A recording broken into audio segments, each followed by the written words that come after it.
Hello guys, welcome to my YouTube channel. আজি মোৰ daily ব্লগত breakfast হিচাপত মই ৰুটি নবনাই এটা বেলেগ ৰেচিপি বনাইছো। সেই ৰেচিপিটো অতি সহজতে বনাব পৰা ৰেচিপি। তাৰ কাৰণে কি কি বস্তুৰ প্ৰয়োজন হয় তাকো মই আপোনালোকক ভিডিঅ'ত দেখুৱাই দিছো।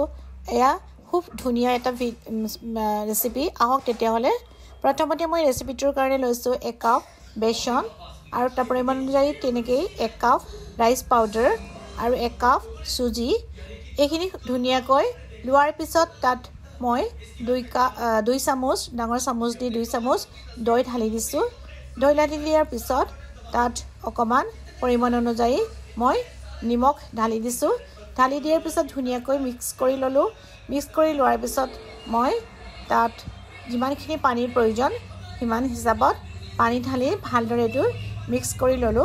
যদি পানী কমটিও হয় আপোনালোকে পানী অকমান মিক্স কৰি নিজৰ হিচাপত ল'ব পাৰে। এয়া চাও মই পানী হিচাপতে ললো। খুব ধুনীয়াকৈ মোৰ মিশ্ৰণটো হৈ গল। এই মিশ্ৰণখিনি যেতিয়া হৈ যায় এখন ধুনীয়া কভাৰ মানে ঢাকনি এখনেদি 15-20 মিনিটৰ কাৰণে ঢাকি থৈ দিব লাগে। এয়া মই ঢাকি থৈ দিলো।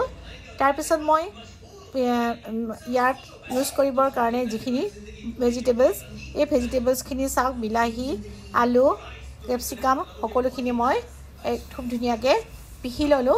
কাৰণ কি মই এইখিনি ভাজি বনাম।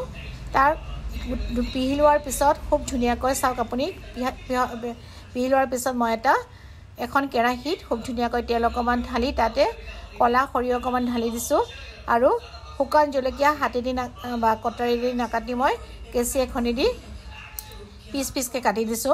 হাতত জ্বলা লাগিব পাৰে তেনেকৈও আপোনালোকে ইউজ কৰিব পাৰে। তাৰ পিছতে মই কাটি ৰখা আলু পিয়াজ গাজৰ টমেটো গোটেইখিনি মই ইয়াত ধুনীয়াকৈ কেৰাহীখনত ঢালি দিছো। তাৰ ওপৰত অকমান ধনিয়া পাতো দি দিছো। এইখিনি ভালদৰে লৰাই লোৱাৰ পিছত ভালদৰে ভাজিবলৈ দিয়াৰ পিছত আপোনালোকে চাব কেতিয়াবা আপোনালোকৰ ঘৰত যদি আপোনালোকৰ মাছৰুম থাকে নতুবা বেলেগ মটৰ থাকে সেই মটৰো মিক্স কৰিব পাৰে বা মাছৰুমো সৰু সৰুকৈ পিচ কৰি মিক্স কৰিব পাৰে। তাত মই অকমান গৰম মছলা ঢালি দিছো। গৰম মছলা ঢালি দিয়াৰ পিছত খুব ধুনীয়াকৈ কালাৰটো চাব খুব ধুনীয়া ৰঙচুৱা হৈ পৰিব আৰু খুব ধুনীয়াকৈ আপোনালোকে বস্তুখিনি ভাজি ল'ব। মই সেই ভাজি লৈছো। তাৰ পিছতে মই অকমান কালাৰটোৰ কাৰণে অকমান ৰেড চিলি ইউজ কৰিছো কাশ্মীৰী জলকীয়া। তাৰ পিছতে মই তাৰ ওপৰত অকমান হিঙো ঢালি দিছো গোন্ধটোৰ কাৰণে ভাল গোন্ধ ওলাবৰ কাৰণে। তাৰ পিছত এতিয়া চাওক আপোনাৰ ভাজা অলৰেডি হো হৈছে। ভাজি লোৱাৰ সময়ত মই তাত অকমান এতিয়া নমাবৰ আগত অকমান গোলমৰিচ পাউডাৰ তাত ঢালি দিছো। গোলমৰিচ পাউডাৰ ঢালি দিয়াৰ পিছত এতিয়া মই চালো তাত অকমান ধনিয়া পাতো ঢালি দিছো সেউজীয়া। তাৰপিছত চালো যে মোৰ ভাজি অলৰেডি হৈ গল। এই ভাজিখিনি মই সেপাৰেটকৈ থৈ দিলো। তাৰ পিছতে মই ইয়াত ইউজ কৰিবৰ কাৰণে এটা বৰ্তন ললো। বৰ্তন মানে এটা চচপেনত অকমান গৰম পানী কৰি তাত মই 2টা বিলাহী খুব ধুনীয়াকৈ কাটি লৈছো চুপৰ কাৰণে। এই চুপখিনি বনাবলৈ মাত্ৰ মই 2টা বিলাহী ইউজ কৰিছো বেছি কৰা নাই। বিলাহীখিনি মই এটা বিলাহীক 4 টুকুৰা কৰি ধুনীয়াকৈ কাটি ললো। তাৰ পিছত মই এটা ৰসুনৰ বাকলিটো ভালদৰে গুচাই হাতেৰ পৰা থেতালি ললো। আগতে গুচাই লোৱাৰ পিছত মই খুব ধুনীয়াকৈ তাক এতিয়া গুৰি কৰিবৰ কাৰণে চামুচৰ হেৰিটো দি খুব ধুনীয়াকৈ তাক মিক্স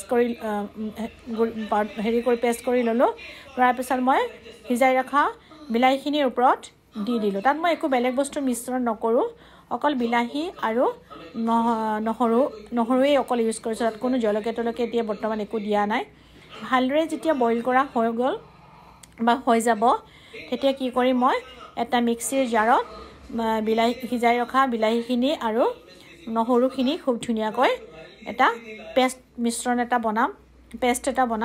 সেইখিনি বনোৱাৰ পিছত মই খুব ধুনীয়াকৈ এটা চফা পৰিষ্কাৰ বাটি এটাত এই মিশ্ৰণখিনি বিলাহী আৰু নহৰুৰ যিখিনি মিশ্ৰণ সেইখিনি ধুনীয়াকৈ উলিয়াই ল'ম।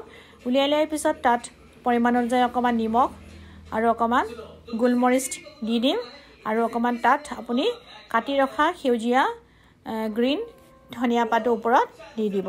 এতিয়া মোৰ এই ৰেচিপিটোৰ কাৰণে বনাব লগা যোনখিনি চুপ সেই চুপখিনি অলৰেডি কমপ্লিট মোৰ হৈ গ'ল এতিয়া মই যিখিনি বস্তু মই আপোনালোকক বেচন আৰু ৰাইচ পাউডাৰ আৰু চুজিৰ যিটো মই পেষ্ট বনাই ৰাখি অলপ সময় কাৰণে ৰাখিছিলোঁ এতিয়া মই চেক কৰিলোঁ ঢাকনিখন খুলি লৈ অলৰেডি মোৰ হৈ গ'ল এতিয়া মই প্ৰথমতে এটা কৰি বনাবলৈ আৰম্ভ কৰিলোঁ চাওক খুব ধুনীয়াকৈ বনাব পাৰে প্ৰথমতে মই এই ৰেচিপিটোৰ কাৰণে চাওক একো আপোনাৰ কষ্টৰ প্ৰয়োজন নহয় খুব সহজতে বনাব পাৰে আপুনি 5 মিনিটো সময় নালাগে এটা কমপ্লিট বনাবলৈ প্ৰথমতে আপুনি কেৰাহীখন গৰম কৰি ল'ব তাত অকমান তেল ঢালি ল'ব তাৰ পিছতে আপুনি 1 চামুচ মিশ্ৰণটো দি দিব তাৰ পিছতে অকমান ভাজিখিনি কভাৰ কৰি দিব তাতে অকমান গোলমৰিচ পাউডাৰ আৰু ধনিয়া পাত দি দিব তাৰপিছত ধুনীয়াকৈ কভাৰ কৰাৰ পিছত আপুনি চাওক খুব ধুনীয়াকৈ আপোনালোকলৈ শ্বেয়াৰ কৰিবলগীয়া ৰেচিপিটো মোৰ হৈ গ'ল এতিয়া ইয়ামি ব্ৰেকফাষ্ট ৰেডি হৈ গ'ল আজিলৈ আহোঁ তেতিয়াহ'লে বাই